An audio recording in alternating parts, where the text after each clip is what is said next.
is it kind of takes place in adolescence. It's kind of a childhood scene and features a brother dynamic. I think someone's coming in right now. Someone's sneaking in. Come on, grab a seat. So yeah, this first poem is a brother scene from young childhood, and it's called Dynamite. It goes like this. My brother hits me hard with a stick, so I whip a choke chain across his face.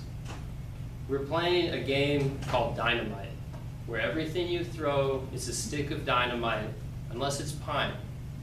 Pine sticks are rifles, and pine cones are grenades, but everything else is dynamite. I run down the driveway and back behind the garage, where we keep the leopard frogs in buckets of water with logs and rock islands. When he comes around the corner, the blood is pouring out of his nose and down his neck, and he has a hammer in his hand. I pick up his favorite frog and say, if you come any closer, I'll squeeze.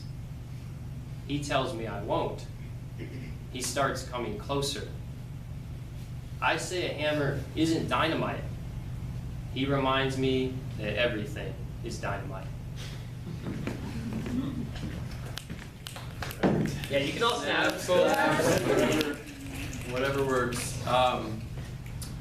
That's a true story. It did not end well for that frog, unfortunately. We don't talk about that. We don't talk about that. We don't talk about that.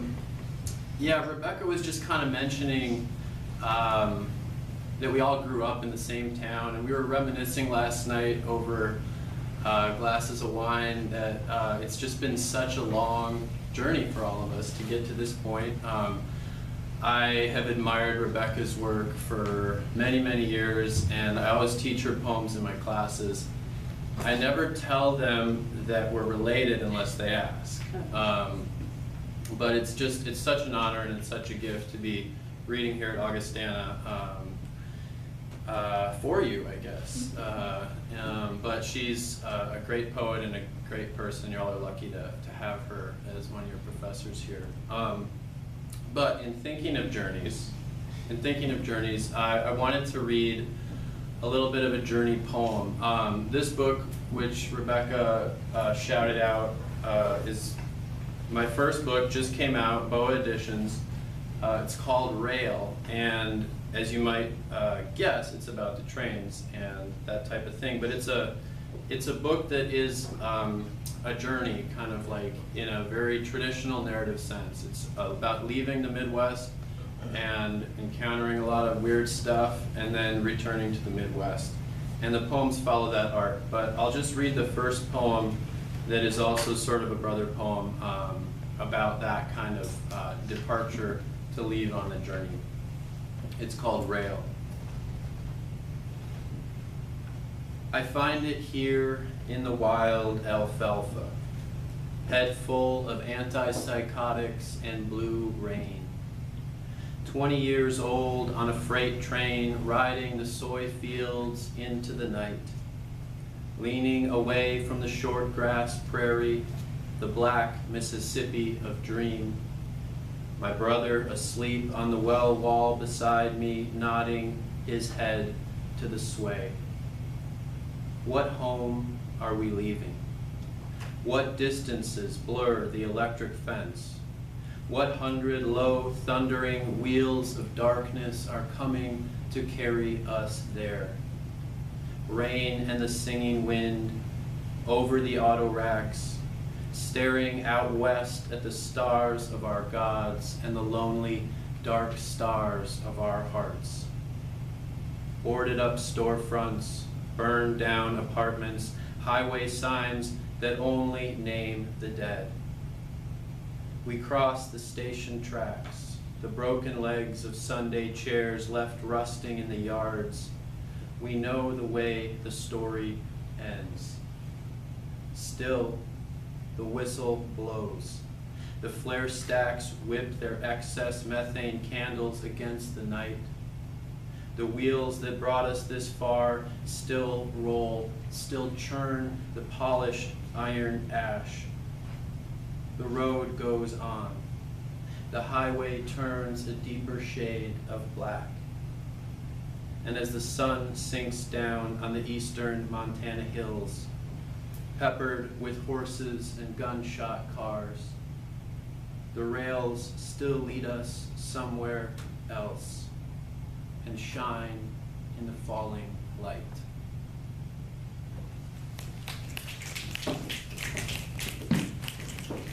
So getting out on the rails, sometimes you're kind of in a lot of motion, like that poem kind of conveys, and some of what you saw in the film. There's this constant moving forward and stuff, but sometimes you get kind of stuck somewhere. And this next poem I'll read for you is like coming out of the same kind of trip that Kai and I did together. But on this particular trip, we were hopping out of a train yard in Minneapolis, and when the train came, it slowed down, and we were like ready to catch it, but it didn't stop. And what that means is you got to run up and jump on it, and that's called catching on the fly. And it's awkward because you got your backpack on, and we were doing a 4-day trip across the country, and so you need to bring a lot of water with you, because once you're on the train, that's it. That's what you have with you. And we ran up to this train to get on it, and we were carrying these big gallons of water, and so we like tossed them onto the train so that we could free up our hands to then climb the ladder.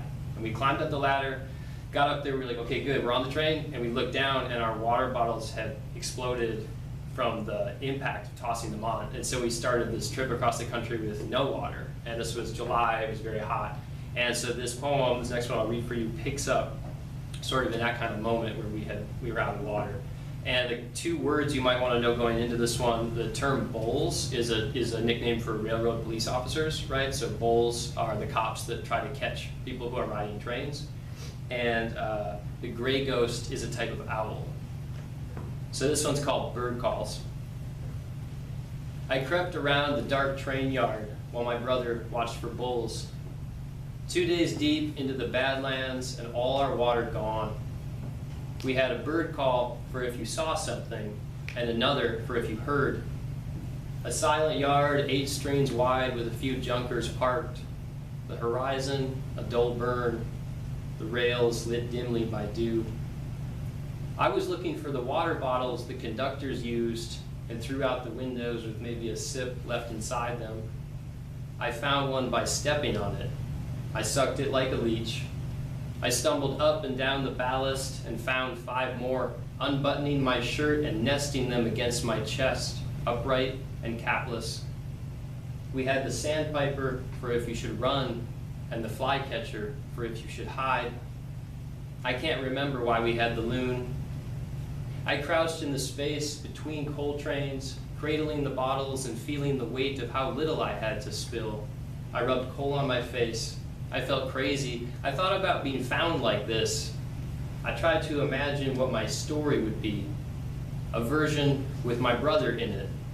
A version with no brother. I swear I could smell rain 1,000 miles away. I could smell rain in the soot. I folded my hands around my lips and made the gray ghost, which told him where I was, and also meant stay alert, and also meant some other things only owls understood.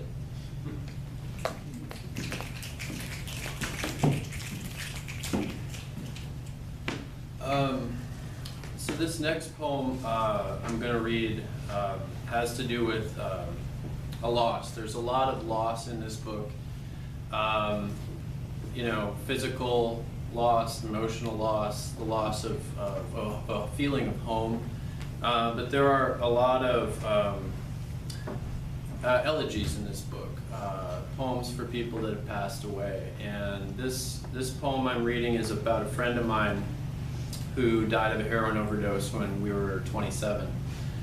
And we grew up, you know, skateboarding together and playing baseball together, and slowly kind of watched some of my friends get more and more into drugs and more into dangerous drugs like heroin. But my friend Nick was the first person to pass away from our friend group, and it really struck us in a weird way, and it brought us closer on one hand, but it also made us feel a little more estranged from each other. So this is a poem for Nick, and I wrote it partly when I was up in the Pacific Northwest and watched a little bit of a salmon run kind of up the Chuckanut. And if you've ever seen a salmon run, you know that it is not a pretty sight. I thought it would be a beautiful pastoral experience, but the salmon swim upstream until they die, and some of them are already half dead when you see them going up the stream. So that was on my mind when I wrote this poem. It's called King. I go to the guardrail, looking out over the sea foam, looking out over the salmon heads breaking the waves, muscling back to the place of their birth, trapped in the floodlights, failing to leap up the dam. Sometimes the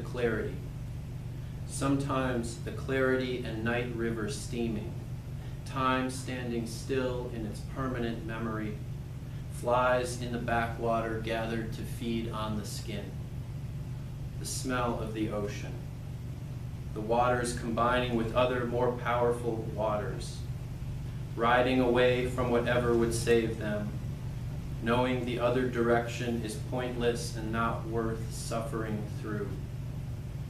What holds us together, but also what trembles.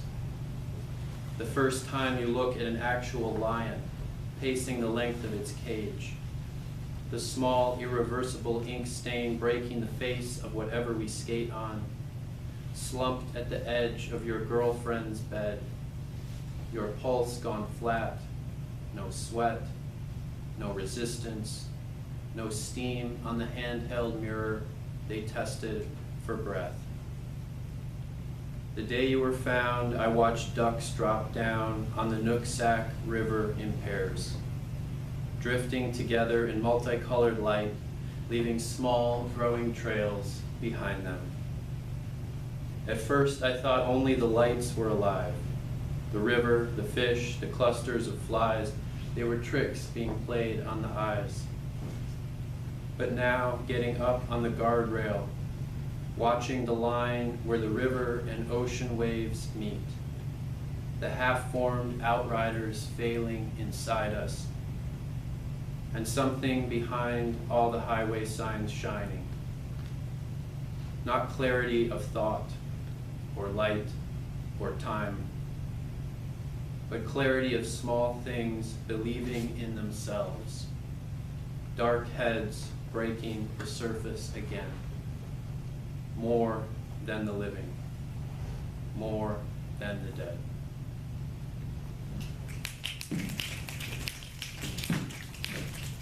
How's everybody doing? Good? Yeah?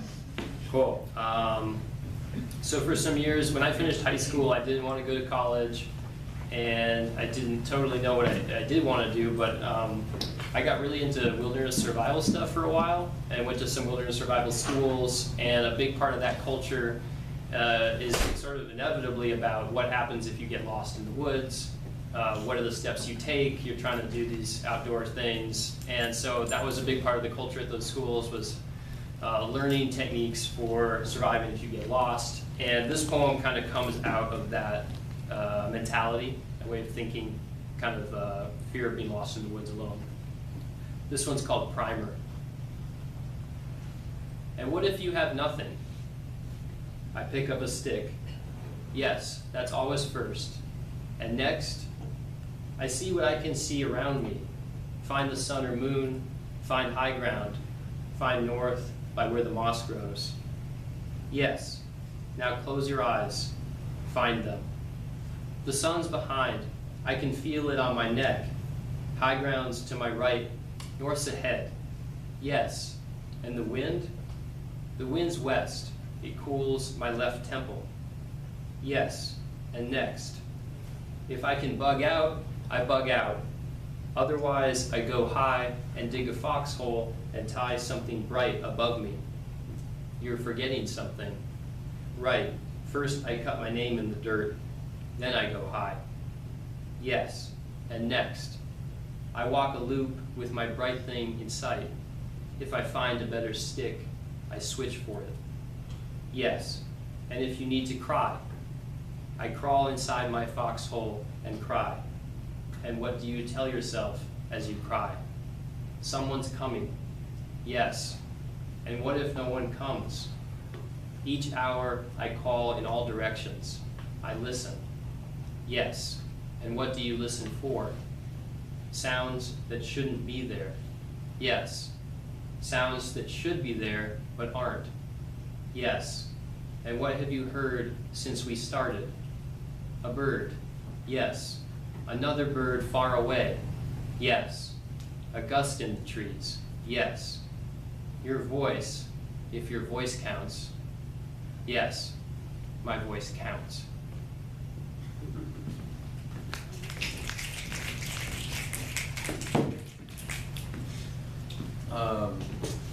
So I was talking about this a little bit at the class that we visited, but the way that I got into poetry way back in the day was through love poems. And this was when I was in elementary school or whatever. I would write poems for people that I had crushes on and leave them in their lockers. And I usually wouldn't sign these. They usually were not good poems. But sometimes they were effective and sometimes less effective, but it's something that I did. And kind of got me into it. But there was one person in particular that I wrote this poem for in 4th grade, and her name was Jill. And I was friends with Jill during the year, and I kind of developed a crush on her. And at the end of school that year, before summer break, I wrote this poem for her that was like 8 lines long, and I didn't sign it, and I left it in her cubby hole. We had cubby holes in Minnesota, you know, I don't know what they have here, but left it in her cubby hole and got on the bus and was just like, you know, I hope she knows it's me, but if not, it's okay, you know. So I waited all summer, didn't hear anything from her, and then I came back to school in 5th grade, was wondering if she would say something, didn't say anything. 6th grade came and went, nothing. I'm still kind of waiting, just wondering, you know. And 7th grade, 8th grade, like nothing. And so I kind of assumed she didn't get it, or she didn't like it. Maybe she didn't know it was me. Worse, she knew it was me, but she just thought it was weird. So I just kind of wrote it off. And my family moved from that town we grew up in, Northfield, up to Fargo, North Dakota. And this was a worse situation than Northfield. It's a bad place, Fargo, so don't go there if you've never been. I'm sorry if you're from there, because I don't want to crap on it, but it's bad. But my dad was a pastor at the Lutheran church there, and my sophomore year of high school, they had this Lutheran church gathering in New Orleans that all the churches around the country had to go to. And this is like 30,000, 40,000 Lutheran kids all at once descending on one of these cities. So the year that I went, it was New Orleans, and we all went down, packed in the bus. Because I was a pastor's kid, I had to go. But we got down, and I was sort of a little bit of a rebellious pastor's kid, and so I wasn't going to the required events. I was skipping out, and I ran into my old church. And they were like, hey Kai, how's it going? Like, it's been a while. Why don't you come hang out at our hotel room? And I was like, sure, that sounds good. So I went with them, and went to the hotel, and this girl, Jill, was there. And she said, hey, how's it going? It's been a while. I said, yeah. We kind of caught up, and then the cool thing to do at this time was like smoke cigarettes. And I know that cigarettes aren't cool anymore. It's all about vaping and everything, but the jewels. But cigarettes were cool, and everyone was smoking menthols. So Jill had a menthol cigarette, and she was like, do you want to go to the bathroom and smoke this menthol with me? I was like, sure, that sounds fun. So we went into the bathroom, turned the fan on, stuffed towels beneath the door and everything, so the smoke wouldn't get out and the chaperones wouldn't know. But Jill was stuffing a towel down in the door, and I saw that her back was like sagging a little bit, like she was breathing heavy. And I said, Jill, is everything okay? And she turned around to face me, and there were tears in her eyes.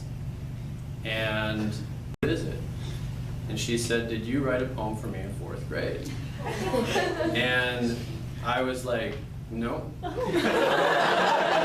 didn't do that. And you know, she's starting to cry a little bit. It wasn't cool to be a poet in high school, okay? It's a little bit cooler now, but it was definitely not in my high school. And so I was trying to deny it, and then she like looked at me harder, and she was like, "I know it was you that wrote this poem for me in 4th grade." So then I kind of fessed up. I was like, "Yeah, okay, it was me." And she proceeded to recite it back to me, word for word, line for line, all 8 lines of this poem. And I had forgotten what I had written. And it was not a good poem, okay? I don't want to say it, I don't want to sell it like I had this big romantic poem. It was not good, but she knew it by heart, and she recited it back to me. And we both cried, you know, it was like, we were both choked up, sat down in this bathroom and smoked this cigarette and kissed a little bit. That was it, there was nothing else. It didn't result in, you know, a happy ever after kind of thing, but it did make me realize something about poetry that I had not known before. And that is that it's not so much about, you know, what the poet gets out of writing a poem, or what you're trying to achieve, what award you're trying to win, or what kind of publication you're trying to get. It's about this intimate contract that you make with somebody that needs to read the poem that you've written. And you don't know who that is sometimes, but it's something that I've remembered as I've continued to write poetry and have gone on to keep writing into my adult life. But I still write love poems. Not in vogue right now, not a cool thing to do, but I do write love poems, and there are a lot in this book, and I'll read one for you now. But this is a little more of a complicated love poem than one that I would have written in 4th grade. But it's about love after a relationship is over. It's called Secret Air.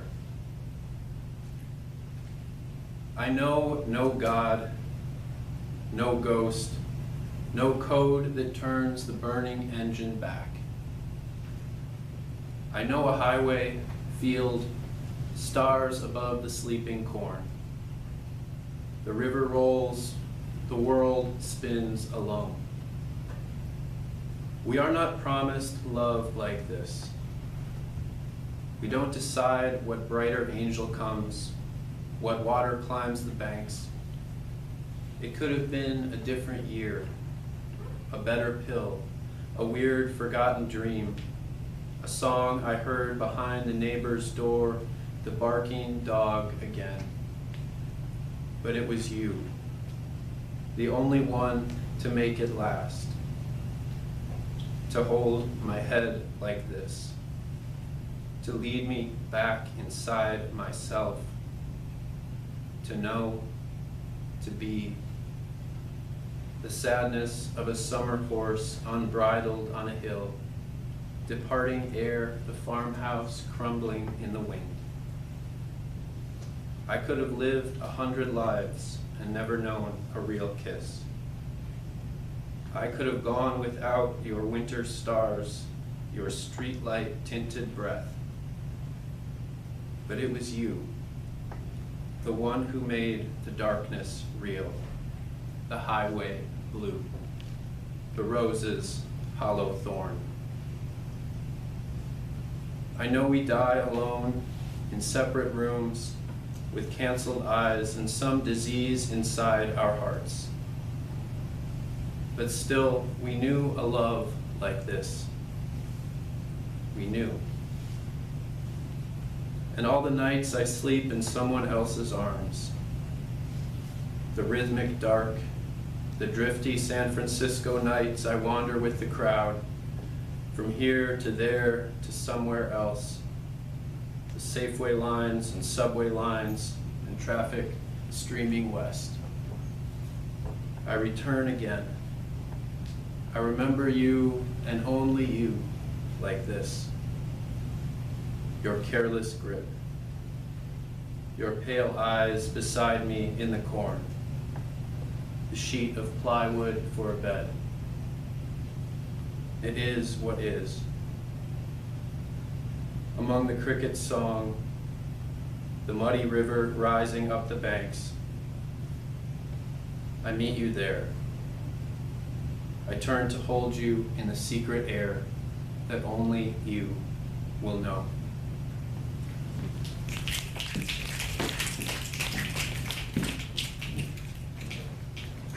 So, I believe this is the 2-poem warning, right? We're going to do one more each, so you don't have to like last forever. There will be, this Ice Age is only going for so long.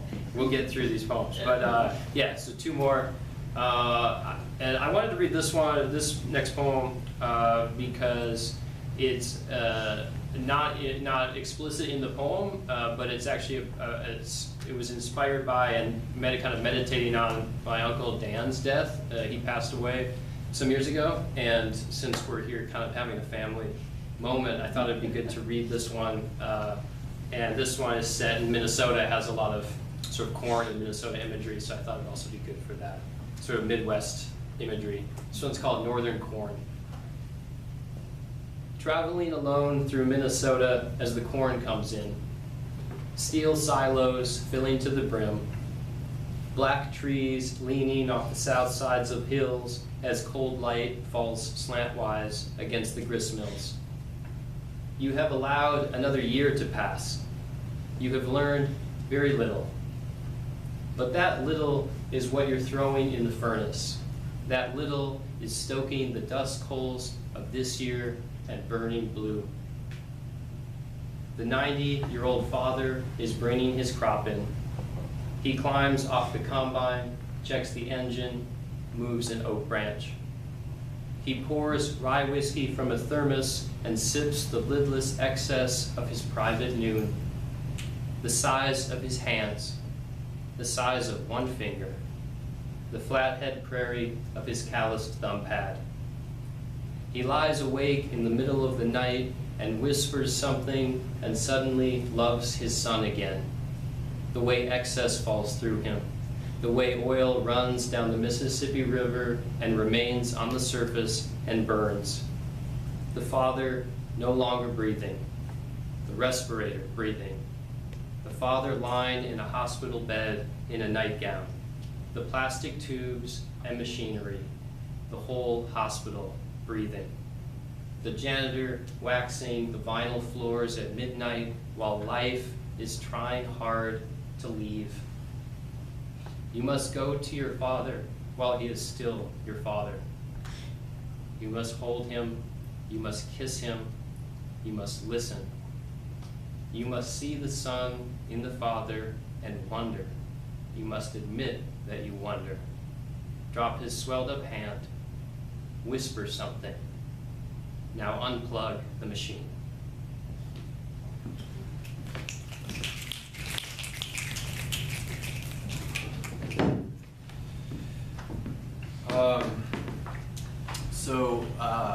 Rebecca mentioned one of our geographic places being Cabacona Lake. I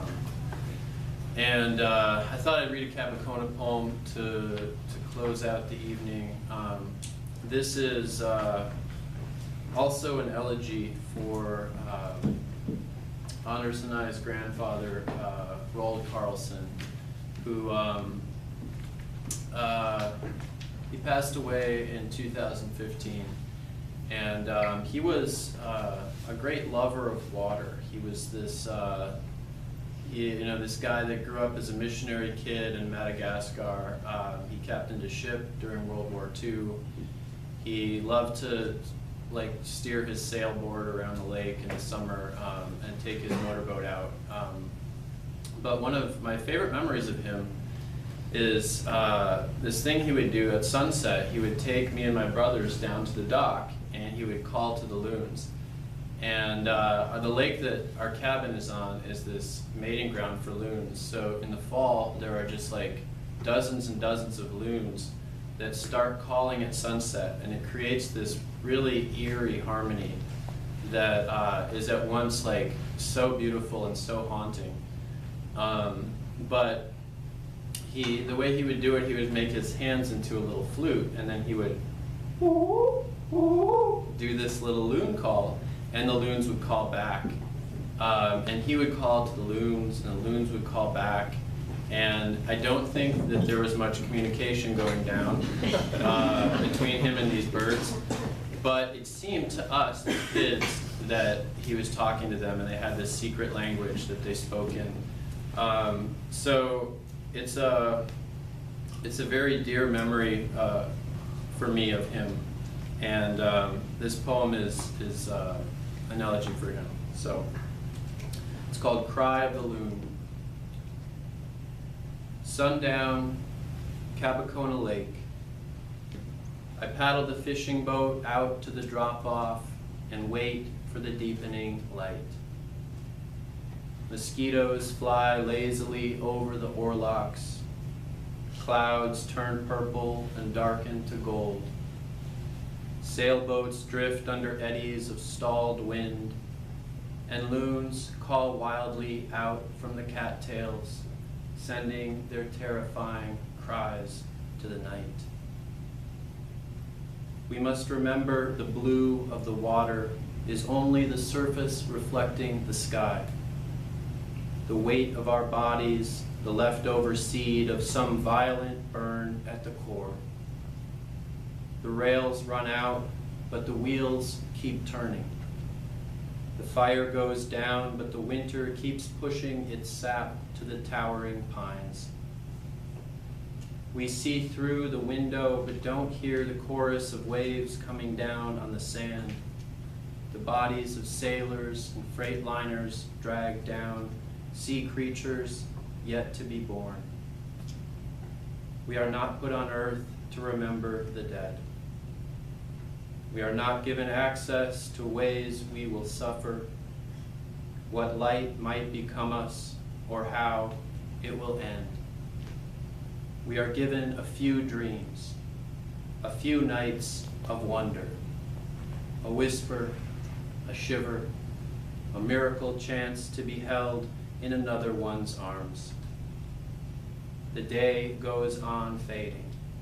The night goes on beating its drums to the hideaway stars. We are given a few years to laugh at the danger, to break ourselves down in the service of joy. And then we are floating. The water is black, and our quiet Alumacraft fishing boat carries us farther and farther from shore.